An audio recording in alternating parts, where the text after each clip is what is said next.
안녕하세요. 패션 인플루언서 첼미입니다. 오늘은 두 번째 강의가 있는 날이네요. 바로 효과적인 소셜미디어 활용법인데요. 여러분들께 인스타그램, 블로그, 유튜브, 틱톡까지 정말 다양한 소셜미디어에서 제가 직접 보고 느낀 활용법 알려드리겠습니다. 첫 번째는 바로 인스타그램입니다. 사실 인스타그램은 제가 지금 직업적으로 하고 있는 부분이어서 정말 많은 이야기를 담고자 노력을 했는데요. 첫 번째부터 함께 보시죠. 0.3초 안에 팔로우를 결정하는 사람들, 피드의 통일성을 유지해라. 네, 이 부분은 사실은 사람들이 팔로우를 누를 때 결과적으로 통보된 그런 숫자인데요. 0.3초 안에 사람들은 팔로우를 할지 안 할지를 결정한다고 합니다. 인스타그램 사용해 보시면 아시겠지만 워낙 팔로우 버튼은 누르기 쉽게 되어 있잖아요. 1초 만에 딱 누를 수 있는 거예요. 하지만 내가 그 사람을 팔로우하고 싶으면 누르고 그 사람을 팔로우하고 싶지 않다 그러면 바로 언팔로우를 누를 수 있는 법도 매우 쉽죠. 그렇기 때문에 SNS 상에서 내가 팔로워를 많이 얻고 좋아요를 많이 얻기 위해서는 내 인스타그램이 팔로우업을 해야 되는 거예요. 즉 내가 이 사람을 팔로우할 정도로 이 사람이 매력적이거나 이 사람이 정보 전달을 해주거나 아니면 이 사람이 그만큼 나에게 많은 영향을 주거나 이런 다양한 선택지가 있는데 그 중에서 이제 여러분들이 조금 고려를 하셔야 될 것이 바로 이 피드의 통일성입니다. 인스타그램은 총 3개 이미지가 연달아서 나오는 시스템이죠. 2개도 아니고 1개도 아닙니다, 여러분. 3개입니다. 내 프로필을 딱 가시면 내 사진과 나를 설명하는 그런 간단한 그런 문구가 있겠고요. 그 다음에 링크 삽입할 수도 있겠고 그 밑으로 바로 여러분들을 설명할 수 있는 다양한 사진들이 3개의 피드로 나눠져 있습니다. 이때 여러분들이 주의하셔야 될 점은요. 이 사진들 하나하나 물론 좋은 건 좋겠지만 이 전체적인 느낌이 내가 말하고자 하는 나의 브랜딩과 일치해야 한다는 겁니다. 만약 사진 한 장이 너무 좋아서 사람들이 보통 들어와요. 그렇게 되면 내 프로필로 바로바로 전환이 되겠죠. 하지만 전체적인 피드 느낌이 나를 설명할 수 없을 때 그때 그 사람은 팔로우를 하지 않게 됩니다. 그럼 여기서 예시를 한번 보실게요. 자, 여기 왼쪽과 오른쪽. 왼쪽은 여러분들도 아시다시피 저의 인스타그램 피드고요. 그 다음에 오른쪽은 이제 제가 친한 저의 포토그래퍼 친구의 양해를 구하고 그리고 사진 피드를 가져왔습니다. 보시다시피 저의 피드는 저의 머리 컬러로 통일되어 있어요. 룩은 전혀 다르고 컬러도 전체적으로 다 다르지만 하나의 통일된 관점에서 저의 머리 컬러가 관통하고 있습니다. 네, 핑크색 머리 컬러가 어디에서나 보이는 구조죠. 반면에 왼쪽에 이 친구의 인스타그램 피드 같은 경우에는 전체적으로 그레이 톤을 유지하고 있습니다. 네, 같은 그레이 컬러지만 자세히 보시면 사진 속 사람들은 전혀 다 다른 사람들이죠. 이런 식으로 여러분들이 포스팅을 할 때 하나의 그런 관점이나 하나의 컬러를 맞추고 가시면 아무래도 좀 더 나의 브랜딩을 하기가 쉽다. 여기서 대표적인 것은 사실 컬러를 맞추는 게 가장 쉬워요. 예를 들어 나는 이제 브라운 톤으로 사진을 편집할 거야 라고 생각을 하신다면 사진을 올리기 전에 나의 무드에 맞게 편집을 하고 나서 올리는 것이 전체적인 피드로 봤을 때 이 사람은 브라운 컬러의 위주의 사진을 올리는구나 라고 생각하고 사람들이 신뢰를 하죠. 사람들의 신뢰를 얻게 하기 위해서는 결국 통일적인 것이 필요하다는 것입니다. 그 다음 두 번째예요. 개인 인스타그램과 브랜드 인스타그램을 명확히 분리해라. 사실 이거는 어쩌면 정말 당연한 거예요. 왜냐면 나는 내 브랜드가 아니니까. 하지만 이 오류는 정말 많은 분들이 범하고 계세요.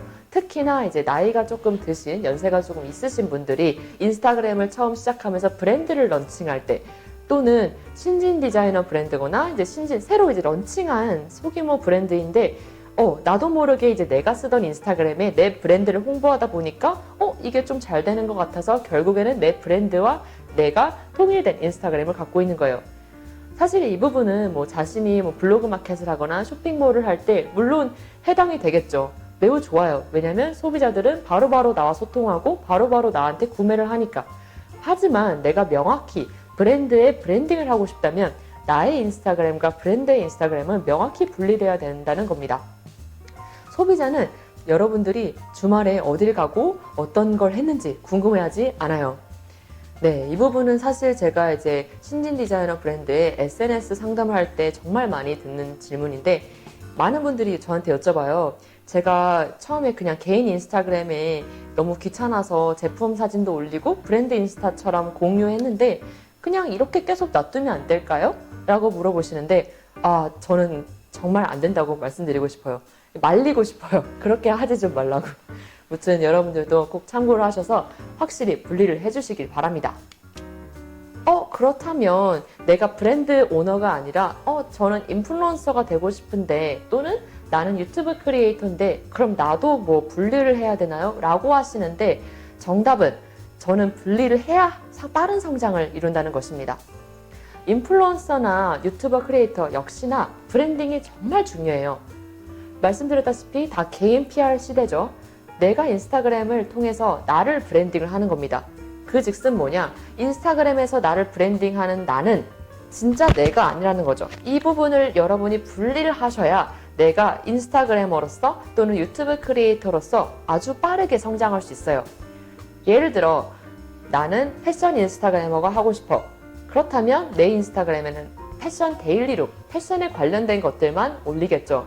또는 뭐 라이프 스타일 크리에이터, 나는 뭐 여행 블로거가 되고 싶어 하면 내가 여행을 다녀온 그런 추억이나 아니면 여행을 갔을 때 찍었던 사진들 위주로 업로드를 하는 게 좋겠죠. 그런데 예를 들어 내가 패션 인스타그래머로서 성공하고 싶지만 만약 가끔은 뭐 주말에 친구들이랑 술 마시는 것도 막 올려. 그리고 막 회식 막 너무 즐거웠다 이런 거 올려. 그때 잠깐은 행복할 수 있겠지만 전체적인 피드를 봤을 때 여러분들의 패션 컨텐츠를 기대하던 그런 구독자나 팔로워는 이를 통해서 실망하게 될 거예요. 그리고 여러분들이 애써 얻었던 그런 팔로워들을 잃게 될 수 있는 위험까지 있습니다. 반면에 내가 차곡차곡 한 분야에 관련된 컨텐츠를 쌓아온다면 그러면 여러분들은 구독자나 팔로워들로부터 신뢰를 얻게 될 것이고 그로 인해서 훨씬 더 빠른 성장을 이룰 수 있다는 겁니다. 나는 올리고 싶을 수 있지만 나를 팔로우하는 사람은 이것을 보고 싶지 않을 때가 있다는 점 여러분들이 브랜딩을 하려면 꼭 기억하셔야 되는 부분이에요. 세 번째, 최적의 컨텐츠 업로드 시간을 파악해라. 이 부분도 중요하죠. 여러분들이 정말 잘 만들어진 컨텐츠를 갖고 있어요. 그렇다면 언제 올리면 좋을까? 이 부분도 과연 정말 궁금한 사항인데요. 보통 저는 그럴 때마다 여러분들의 인사이트를 한번 살펴보라고 말씀을 드려요. 개인차가 있지만 자신의 인사이트를 살펴볼 때 내 팔로워들이 가장 활동을 많이 하는 시간대가 딱 눈에 보이거든요. 그러면 그 시간대를 파악하셔서 여러분들이 스케줄을 짜서 업로드를 하는 것이 가장 효과적입니다. 얼마나 올리는 게 좋을까요? 라는 질문도 있는데 저는 개인적으로 예전 같았으면 뭐 하루에 5장 정도? 하루에 5개, 6개, 인스타그램 경우 이렇게 올리는 것이 좋다고 말씀드렸지만 요즘은 사실 5개까지는 좀 너무 많은 것 같고 요즘은 한 2-3개 정도? 일주일에 적어도 한 3-4개는 올려주셔야 원활히 이렇게 인스타그램 계정이 활동적이라는 것을 보여줄 수 있답니다. 그리고 내 타겟층이 가장 많이 깨어있는 시간대에 올리는 것이 좋겠죠. 이 부분은 따로 언급드리는 것이 내 타겟층이 한국인일 수도 있겠고 또는 미국인일 수도 있어요. 그렇다면 내가 한국 시간에 맞춰서 업로드를 해봤자 내 정작 타겟층인 미국인들은 이것을 보지 못한다는 거죠. 보더라도 나중에 이제 게시물에 밀려서 보게 되니까 제일 좋은 것은 나의 타겟층, 내가 원하는 그런 구독자나 소비자가 깨어있는 타임에 왜냐면 자고 있을 때 볼 수는 없잖아요. 여러분들의 컨텐츠를 뭐 엄청 좋아한다면 그럴 수도 있겠지만 어쨌든 이런 부분들을 여러분들도 참고를 하시길 바랍니다. 이거는 이제 그냥 참고용으로 여러분들께 제 인사이트를 보여드리는 건데 네, 날짜별로 이렇게 팔로워들이 활동적인 부분이 나와 있어요. 저 같은 경우는 토요일에는 12시, 그러니까 이게 정오죠. 네, 새벽 12시와 그리고 9시, 그러니까 가장 많은 활동률을 보이고 있네요. 이런 부분처럼 그렇다면 나는 뭐 정오 12시 또는 6시, 9시에 올려야겠다. 이런 식으로 시간대를 파악하시고 그에 맞는 스케줄링 해보시면 될 것 같습니다. 그 다음 인스타그램 스토리 기능을 활용해라. 그리고 구매 전환율을 높여라. 이 부분은 어떻게 보면 제가 브랜드한테 가장 조언드리고 싶은 부분인데요. 왜냐하면 인스타그램은 사실 페이스북이나 네이버 블로그에 비해서 구매 전환율이 그렇게 높진 않은 것 같습니다. 뭐 유튜브는 바로 보기 링크가 바로 밑에 있을 수 있고, 페이스북 같은 경우에도 게시물을 올릴 때 우리가 링크 삽입을 할 수 있고, 소비자들은 그 링크를 바로 타고 들어갈 수가 있는 거죠. 하지만 안타깝게도 우리의 이 인스타그램은 프로필 링크에만 한정되어 있습니다. 내가 아무리 제품을 이제 구매 링크를 게시물에 올린다 한들 그것은 링크로서의 역할을 하지 못하고 결국에는 내가 광고 집행을 해야만 이 링크가 활성화되는데요. 여러분들께 돈 들이고 광고를 하지 않더라도 스토리만 잘 활용해도 확실히 구매 전환율이 높아진다는 점을 부각시키고 싶어요. 예를 들어 뭐 짧은 영상이어도 좋고 아니면 뭐 스토리가 담긴 컨텐츠여도 좋고요. 이런 부분들을 여러분들이 스와이프 업 기능을 활용해서 링크를 확실히 부각시킨다면 여러분들도 인스타그램을 통해서 전환율을 높일 수 있습니다. 예를 들어 스토리를 스와이프 업 하는 법을 한번 보시죠. 이렇게 제가 지금 들고 온 것이 저의 스토리 모습인데요. 이 스토리를 올리실 때 가장 상단에 보이시는 저 링크 부분이 있죠? 저 부분을 클릭하시면 되고요. 그 다음에 이제 나오는 것이 이제 웹 링크라는 플러스 요인이 있죠. 그것도 클릭하시고 그 다음에 여러분들의 제품 링크를 삽입하시면 됩니다. 물론 이것까지 완료하면 정말 베스트겠지만 여기서 플러스로 소비자들에게 나 링크 걸었어. 그러니까 너는 이렇게 스와이프 업만 하면 돼. 라는 부분을 알려주시는 것도 매우 중요하죠. 뭐 GIF에 들어가서 스와이프 업 이런 부분들을 뭐 스티커로 삽입하던가 아니면 뭐 직접 글로써 지금 당장 위로 올리시면 이 제품의 자세한 정보를 보실 수 있습니다. 라고 내가 써놓는다면 훨씬 더 사람들에게 구매력이 높아지겠죠. 그 다음 이제 제가 준비한 인스타그램을 활용할 때 팁입니다. 적절한 해시태그를 잘 사용하기. 여러분들 해시태그 정말 많아요. 뭐 셀스타그램, 얼스타그램, 뭐 일상스타그램, 뭐 영어로도 많겠죠. OTD, 데일리, 스타일. 하지만 적절한 나에게 맞는 해시태그는 따로 있고 그것들을 정말 잘 사용해야 된다는 점입니다. 예를 들어 내가 패션 컨텐츠를 올렸다. 그러면 나의 컨텐츠는 뭐예요? 패션을 보고 싶어하는 사람들에게 전달이 돼야겠죠. 그렇게 하기 위해서는 뭐 여행에 미치다 이런 부분들을 달면 조금 오류가 있다는 거예요. 나에게 올릴 수 있는 해시태그는 딱 30발인데 이 30발을 정중해야 훨씬 더 컨텐츠의 효과를 볼 수 있다는 거죠. 이 부분에서 제가 추천드린 저만의 팁은요. 예를 들어 제가 자주 쓰는 단어를 입력을 해보는 거예요. 예를 들어 스타일이다 하면 해시태그랑 스타일을 한번 쳐보시고 이때 수많이 나오는 그런 해시태그 중에서 가장 적은 해시태그와 중간 정도로 사람들이 사용한 해시태그와 가장 많이 사용한 해시태그가 있어요. 예를 들어 진짜 많이 사용한 해시태그 같은 경우는 뭐 스타일, OOTD 스타일, 뭐 스타일 바이 뭐 어쩌고저쩌고 이런 식으로 정말 많고 또는 정말 소수의 사람들, 100명 미만의 사람들이 쓰는 해시태그가 있는데 이 세 군데의 해시태그를 적절히 조합을 해주시는 겁니다. 내가 만약 나 무조건 유명해지고 싶어 해서 이렇게 사람들이 정말 많이 쓰는 해시태그를 쓸 경우에는요. 오히려 나의 게시물이 묻혀서 보이지 않게 됩니다. 그렇게 되면 뭐예요? 정작 내가 유명한 해시태그를 씀에도 불구하고 내 사진은 상단에 올라가지 못하고 금방 묻혀버린다는 거죠. 그렇기 때문에 여러분들이 하셔야 될 부분은 바로 적절히 사람들이 안 쓸 것 같으면서도 쓸 것 같은 그런 나만의 니치마켓 해시태그를 발견해서 그 해시태그를 같이 써주시는 것이 훨씬 더 효과적이라는 겁니다. 예를 들어 내가 신발에 관한 포스팅이에요. 아디다스 신발이야. 예를 들어 그러면 run with adidas 이런 해시태그를 같이 써주면 아디다스 신발에 효과적으로 이제 찾아보고 있던 사람들이 여러분들의 컨텐츠를 보고 팔로우까지 할 수 있다는 거죠. 제 말 이해되셨나요? 아무튼 이 부분도 정말 중요한 팁이니까 참고하시고요. 네, 섞어 쓰는 게 좋다는 겁니다. 그리고 인스타그램식 소통법도 알려드리자면 이제 제가 처음에 인스타그램을 시작할 때는 사실 저만 이야기를 한다고 해서 제 계정이 빨리 크지는 않아요. 해보니까 블로그랑 좀 비슷한 면이 내가 직접 다른 사람한테 가서 게시물에 댓글을 남기고 그 사람 것도 좋아요를 눌러야 그 사람도 나한테 오면서 서로 인게이지먼트가 활성화 된다는 겁니다. 또한 이게 초반에 만약 내가 좋아요나 반응이 좋았을 경우 사람들에게 댓글이 많이 달렸을 경우에는 인기 게시물로 올라가게 되는데 이렇게 인기 게시물에 올라갈 경우 훨씬 더 큰 반응을 불러일으킬 수 있으니까 초반에는 이렇게 인기 게시물에 올라가는 것들을 연습해 보시면 좋을 것 같습니다. 자, 여기까지 제가 인스타그램 활용법에 대해서 설명드렸고요. 두 번째는 바로 네이버 블로그입니다. 제가 앞서 말씀드렸다시피 저는 2014년 정도부터 패션 블로그를 운영했었고요. 현재는 네이버 블로그 말고 웹사이트를 파서 웹사이트에다가 저의 이제 패션 정보나 OOTD 같은 부분들을 올리곤 합니다. 하지만 아직도 네이버 블로그는 강력합니다, 여러분. 네이버 블로그에 스토리를 전파하자. 인스타그램이나 페이스북 같은 경우 긴 글을 쓰기에는 적합하지 않은 소셜미디어입니다.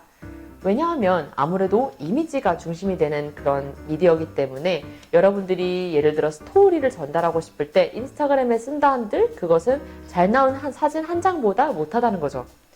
그렇기 때문에 여러분들께 조언드리고 싶은 것은 아직도 많은 사람들은 네이버를 통해서 관련된 정보를 찾아내곤 합니다. 사고 싶은 제품이 있을 때 사실은 우리나라에서는 구글보다는 네이버를 활용하는 경향이 있죠. 그렇기 때문에 여러분들도 이 블로그라는 부분 아직은 무시하면 안 된다라는 것입니다. 네이버 블로그가 내가 조금 싫다 하면 다양한 제작사가 있지만 그래도 마케팅적인 부분에서는 블로그가 최고. 이 부분에서 이제 제가 블로거 시절, 날고 기던 시절에 활용했던 그런 팁들을 살짝 여러분들께 공개해 볼게요. 자, 첫 번째로 블로그를 홈페이지처럼, 물론 홈페이지가 따로 있으면 좋겠지만 블로그 역시 여러분들이 잘만 디자인을 한다면 홈페이지처럼 효과를 볼 수 있습니다. 여기서 제가 추천드리는 부분은 바로 이 메인 배너를 조금 확장해서 여러분들의 아이덴티티나 브랜드 이름을 넣고요. 그 다음에 이제 여러분들이 사용하는 다양한 소셜미디어 부분을 옆에다가 링크를 삽입해서 배너를 만드는 겁니다. 그럼 사람들이 블로그를 왔지만 그 블로그 속에서 다른 소셜미디어로 또 연결 가능하게끔 하는 겁니다. 그 다음에 이제 밑에 부분은 내가 가장 브랜딩을 할 수 있는 자신 있는 카테고리를 한 두세 개 정도를 보여줌으로써 이때 보여줄 때는 이미지 중심으로 하는 것이 좀 더 깔끔합니다. 이런 식으로 이제 블로그를 홈페이지화 시킨다면 좋은 점이 어떤 게 있냐면 사람들이 블로그 하나만 봐도 이 브랜드는 어떤 느낌이구나, 어떤 글들이 있겠구나 라는 부분을 쉽게 파악할 수 있다는 점입니다. 그 다음 이제 블로그에서 가장 중요한 키워드를 삽입하는 법에 대해서 잠깐 언급하고 지나가겠습니다. 네, 이 부분은 사실 블로그 강의를 가면 여러분들이 또 들을 수 있는 거긴 한데 저는 좀 간단하게 설명을 하자면 이 블로그에서는 이 키워드가 정말 중요하고요. 특히 네이버 검색에서 키워드는 거의 블로거에서 한 9화를 차지한나 싶을 정도로 정말 중요합니다. 잘 만들어진 키워드는 정말 긴 글보다 훨씬 더 효과적일 수 있죠. 여기서 이제 키워드라는 것은 여러분들이 글을 쓸 때 메인으로 되는 그런 단어, 예를 들어 내가 이번에 롱패딩에 대해서 글을 쓸 거야 하면 여자 롱패딩, 남자 롱패딩, 뉴발란스 롱패딩, 특정 브랜드사를 언급할 수도 있겠죠. 이런 식으로 내가 자주 쓸 수 있는 그런 키워드를 하나 설정을 한 다음에 한두 개 정도면 괜찮아요. 그 다음에 그 키워드를 내가 제목을 쓸 때 제목 상단에도 써주고 그 다음에 글을 쓸 때 한 6번에서 7번 정도 언급을 해주는 겁니다.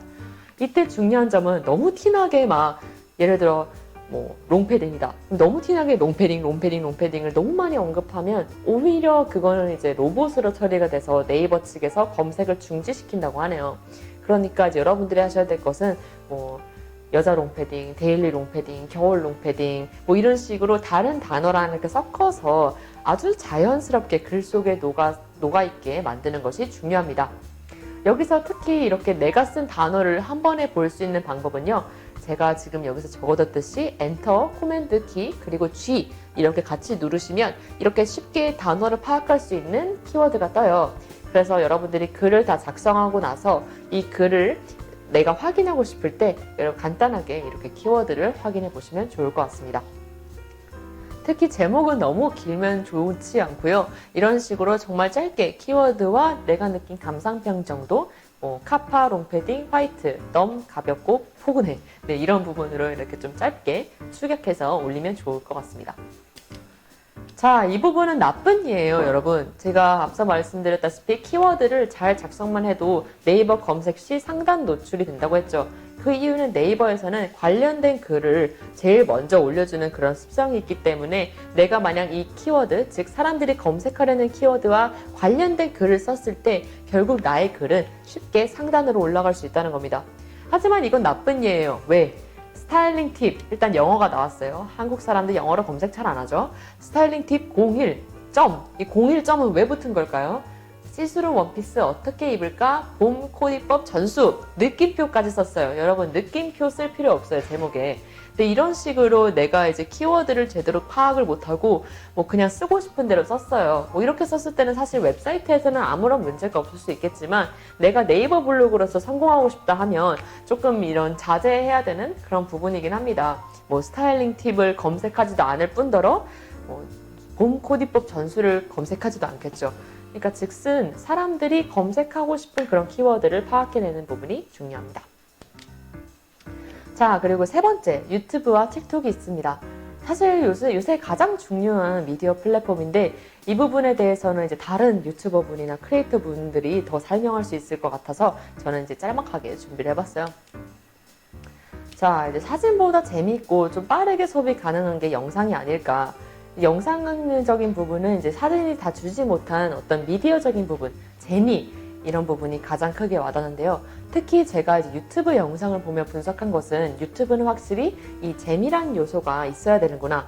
구구절절 정보를 설명해봤자 이 재미란 요소가 없다면 사실 유튜버로서 그렇게 빠르게 성장을 못하는 것 같아요.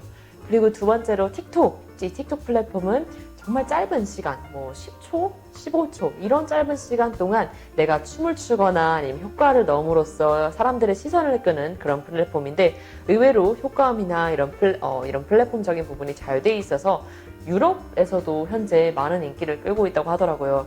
네, 뭐 속된 말로 그러니까 많은 유럽 블로거들이 인스타그램에서 유튜브 또는 틱톡으로 많이 넘어간다고 합니다. 확실히 이렇게 유튜브나 영상으로 촬영을 했을 때는 이제 모션적인 부분이 있다 보니까 사진보다 더 주의를 끄는 면이 있겠죠. 이상 여기까지 두 번째 강의 마치겠습니다.